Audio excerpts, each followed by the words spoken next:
Assalamualaikum warahmatullahi wabarakatuh, teman-teman semua. Di sini bersama saya Faradiza Salsabila. Saya merupakan mahasiswa setia Barunawati Surabaya. Di sini dalam kesempatan kali ini saya ingin menjelaskan materi statistika mengenai independent sample t-test. Langsung saja, mari kita saksikan bersama-sama mengenai materi independent sample t-test.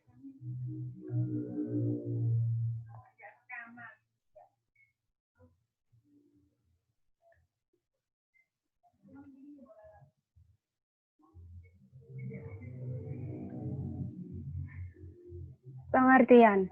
Uji independent sample t-test jika diterjemahkan dalam bahasa Indonesia berarti uji T. Sampel tidak berhubungan atau tidak berpasangan. Sampel bebas.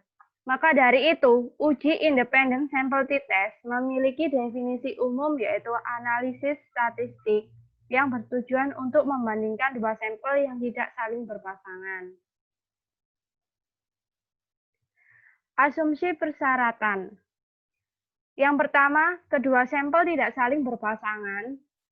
Yang kedua, biasanya jumlah data untuk masing-masing sampel kurang dari 30 buah. Tapi dalam kesempatan kali ini, saya akan menggunakan jumlah sampel 50 buah. Data yang ketiga yaitu data yang dipakai berupa data kuantitatif atau angka asli, berskala interval atau rasio. Yang keempat, data untuk kedua sampel berdistribusi normal. Dan yang terakhir yaitu adanya kesamaan varians atau homogen untuk kedua sampel data penelitian. Hasil tes. Jika nilai signifikansi di bawah 0,05, maka sampel dianggap berbeda atau signifikansi. Sebaliknya, jika nilai sig di atas 0,05, maka sampel dianggap sama atau tidak signifikan. Marilah kita memasuki tutorial independent t-test dengan SPSS. Di sini karena saya tidak memiliki aplikasi SPSS, karena menginstalnya juga ada sedikit kerepotan, maka saya hanya menyajikan beberapa tutorial melalui PowerPoint ini saja. Saya sajikan dengan melalui foto-foto atau screenshot dari beberapa datanya. Di samping ini ada data yang menunjukkan bahwa ada dua kelompok, yaitu kelompok 1 dan kelompok 2, di mana tiap kelompok terdapat 10 responden atau observasi. Di sini ada kelompok 1 dengan 10 responden. Dengan nilainya 10, jumlahnya 10. Yang kelompok 2 juga dengan nilai 10 responden juga.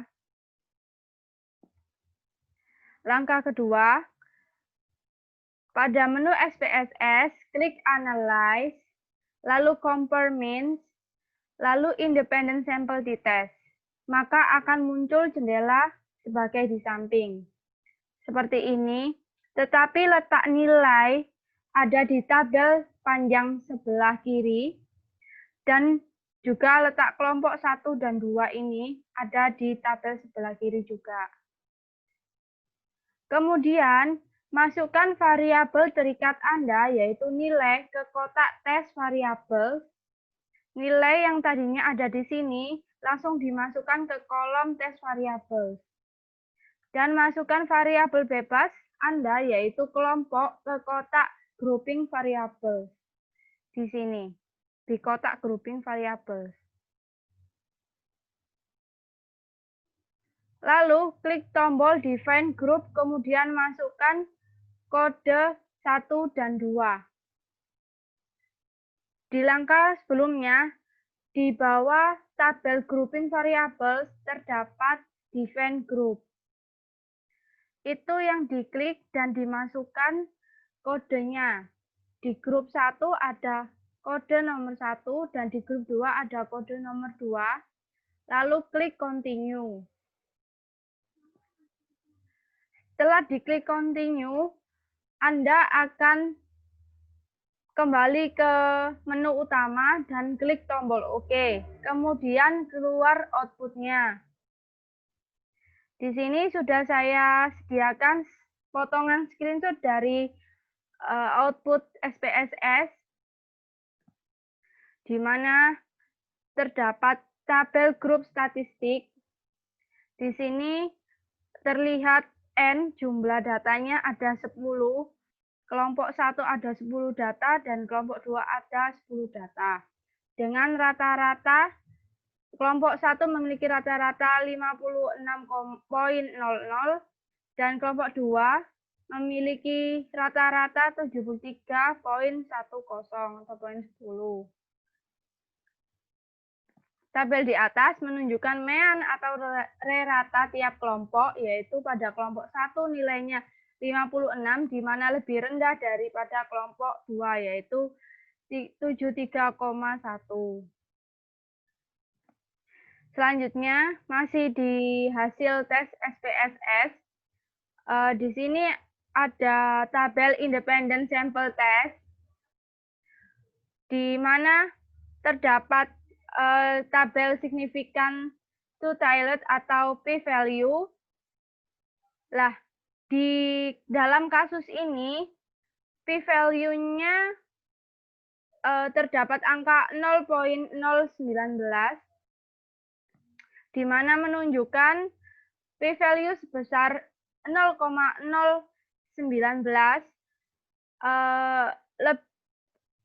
di bawah 0,05 dan dianggap secara statistik atau dianggap signifikan pada probabilitas 0,05.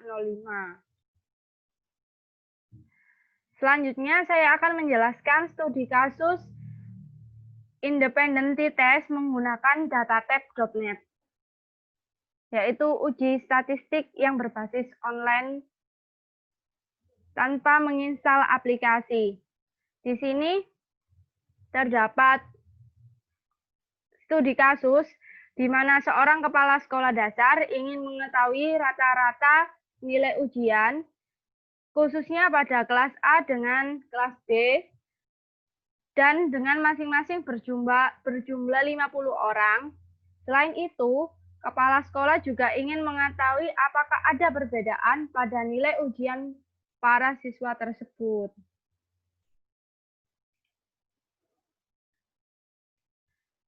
Selanjutnya kita akan melihat datanya terlebih dahulu.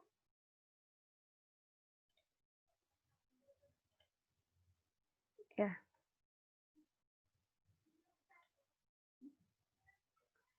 Di sini sudah terdapat data di dalam Excel. Saya sudah menyediakan data kelas A dan kelas B. Kelas A saya beri kode 1 dan kelas B saya beri kode 2. Di sini terdapat 50 data kelas A dan 50 data kelas B. Lalu kita jadikan satu ke bawah seperti ini bentuknya.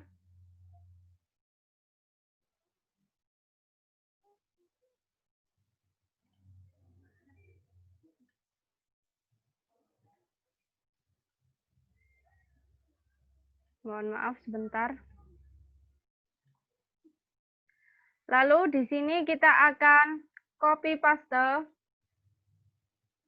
Kita copy paste dulu. Data yang panjangnya 100 data dengan kode yang sudah digabung 1 dan 2. Kita copy paste.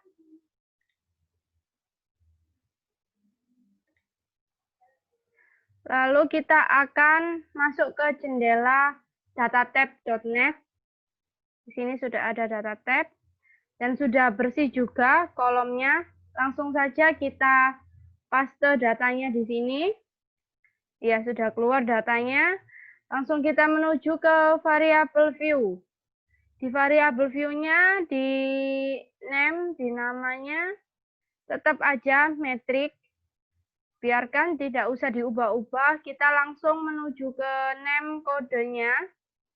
Di kodenya kita langsung ubah ke nominal dan kita masukkan kodenya. Yang kode pertama kita beri kelas A. Dengan kode 1 dan kode kedua yaitu kelas B. Langsung saja kita kembali lagi ke data view. Di data view langsung kita klik, sudah muncul seperti ini. Kelas A kodenya sudah berganti, yang satu yang kodenya tadinya 1 menjadi kelas A dan kode tadinya 2 menjadi kelas B. Lalu kita klik t-test. Ya, di t-test akan muncul metrik variabelnya nilai ujian, kita centang, dan nominal variabelnya kode kita centang juga. Di sini akan muncul datanya, yaitu jumlah data masing-masing kelas A dan kelas B adalah 50 buah data, totalnya adalah 100 data, di mana kelas A memiliki rata-rata 67,04 dan kelas B memiliki data rata-rata 72,66. Itu di grup tabel di grup statistik, langsung kita menuju tabel ke unpaired t-test. Di sini menunjukkan signifikan atau p-value-nya 0,052. Kedua data, kelas A dan kelas B memiliki nilai p-value 0,052. Kita kembali ke slide PowerPoint-nya.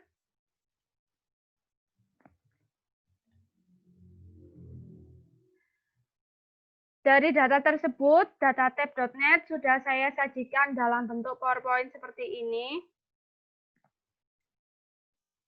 Ya, di sini kalian semua dapat melihat bahwa nilai signifikan di atas 0,05, jadi dikatakan tidak signifikan. Mengapa dikatakan tidak signifikan?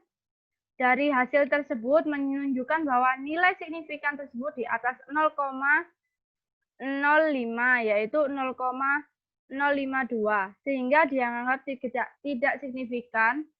Karena dianggap tidak signifikan, maka data tersebut termasuk ke dalam materi sampel paired t-test, bukan independent sample t-test. Di mana sampel paired t-test ini membandingkan atau menguji dua populasi yang sama. Jadi dikatakan data yang saya gunakan dalam uji datatab.net ini merupakan data yang sama. Lanjut, kita masuk ke contoh kasus pribadi. Di sini saya menyediakan contoh kasus yang lain.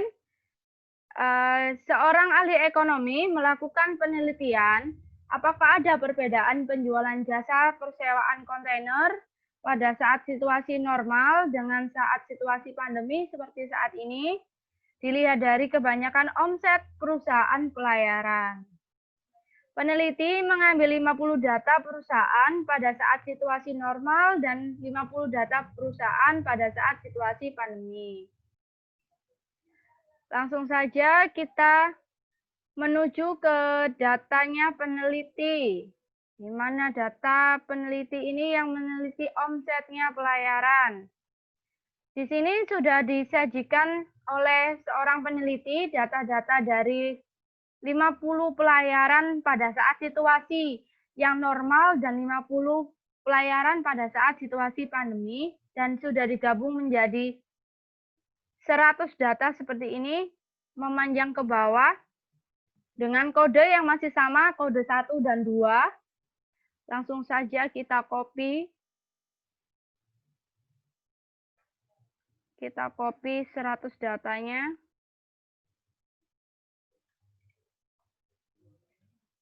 Lalu kita menuju ke data tab.net lagi. Kita bersihkan dulu, clear table. Langsung kita paste di sini. Sudah keluar datanya. Sama, caranya juga sama. Kita beralih ke variabel view-nya dulu, di mana level of measurement-nya kita tetapkan menggunakan metrik, dan kode level of measurement-nya menggunakan nominal. Di mana ini kita ubah kode satunya situasi normal,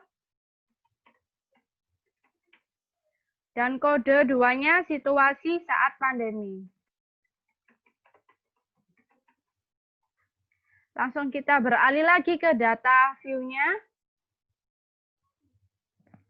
Di data view-nya sudah berubah semua, yang tadinya kodenya 1 sekarang jadi ke situasi normal, dan yang tadinya kodenya 2 berubah menjadi situasi pandemi. Sama, kita klik lagi t-test-nya. Di sini ada metric variables-nya berubah situasi, kita centang juga. Di sebelahnya ada nominal variable, yaitu berupa kode, kita centang juga.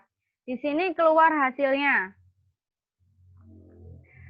Di mana seperti yang saya katakan tadi, data tersebut memiliki masing-masing 50 sampel data pada saat situasi normal dan 50 sampel data pada saat situasi pandemi. Pada saat situasi normal memiliki rata-rata omset sebesar 63, bisa dikatakan dalam bentuk apapun, rupiah, US atau apapun. Kita hanya mengambil contoh saja dari sini. Sedangkan di situasi pandemi mengalami penurunan rata-rata sebesar 31 saja. Hampir separuh ya perbedaan rata-ratanya. Itu di grup statistik, tabel grup statistik. Sekarang langsung kita beralih ke unpaired t-test. Ya, di sini kawan-kawan semua dapat melihat bahwa signifikan atau p-value-nya berupa angka 0. Hal itu dapat dijelaskan melalui PowerPoint kita berikut ini. Saya sudah menyediakan potongan dari datatab.net-nya tadi, bahwa pada tabel unpaired t-test menunjukkan hasil kedua data yang signifikan sebesar 0,000 dengan probabilitas 0,05. Jadi signifikannya di data ini tertera 0, maka lebih besar 0,05 dan dikatakan signifikan. Dengan mean difference sebesar 32, perbedaannya di sini 32 rata-ratanya, maka hasilnya omset perusahaan pelayaran pada saat situasi normal dengan pada saat situasi pandemi mengalami perbedaan yang signifikan. Seperti itu. Baik, saya sudah sampai di penghujung penjelasan. Saya harap semua teman-teman, kawan-kawan yang menyaksikan video ini dapat memahami dan mengerti mengenai materi independent sample t-test. Terima kasih atas waktunya. Saya ucapkan selamat belajar dan sehat selalu.